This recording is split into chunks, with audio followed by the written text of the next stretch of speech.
काल होता महिन्याचा पहिला सोमवार आणि महिन्याच्या पहिल्या सोमवारी आमच्या इथं मुलांचे डोस असतात. तर मी दोन्ही मुलांना घेऊन गेले होते डोस द्यायला. स्वराजचा पण राहिला होता 2.5 वर्षाचा आणि शौर्याचा 5 वर्षाचा राहिला होता. तर स्वराजचा डोस नाही भेटला. 2.5 वर्षाच्या मुलांचा जुलै ते ऑगस्ट महिन्यात भेटेल असं सांगितलं.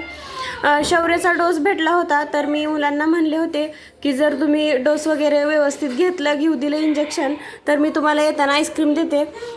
तर मग येता आम्ही आईस्क्रीम घेऊन आलो आणि घरी येऊन मुलांनी आईस्क्रीम वगैरे खाल्ली. तर घरी आल्या काही इतकं दुखलं नाही, पण मी इथं बर्फ बनायला पाणी पण ठेवलं फ्रीजरला थोडंसं आणि पटापट स्वयंपाक बनवून घेतला. चपाती बनवून घेतल्या. त्याचबरोबर मी टोमॅटोची भाजी पण इथं करत होती. तर टोमॅटो पण कट केले आणि कांदा वगैरे कट करून टोमॅटोची भाजी मी बनवली. मला वाटलं की त्याचं पाय दुखायच्या आत त्याला जेवायला द्यायचं आणि सोबतच त्यांनी गोळी पण दिली होती. 2 गोळ्या दिल्या होत्या. अर्धी करून त्यांनी पाण्यामध्ये मिक्स करून पाजायला सांगितली होती. तर मी इथं भाजी वगैरे बनवून घेतली टोमॅटोची.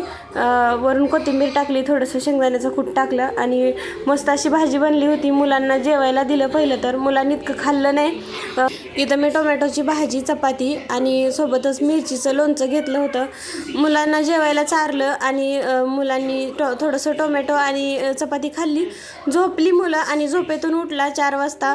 खूप त्याचा पाय दुखायला लागला आणि पाय सुजला पण होता खूप.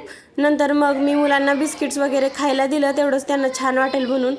नंतर मग बर्फ पण छान बनला होता. पायातला जे इंजेक्शन दिलं होतं तर त्याला बर्फानं शेकायला सांगितलं होतं.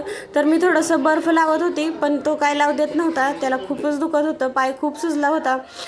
सुट्ट्या पण आहेत मुलांच्या आणि सध्या मुलं खूप बोर होत आहेत आणि TV तर काल त्यानं अख्खा दिवस TVच बघितला. खूप वेळ TV त्यानं बघितला काल आणि संध्याकाळी मुलांना चहा दूध वगैरे दिलं.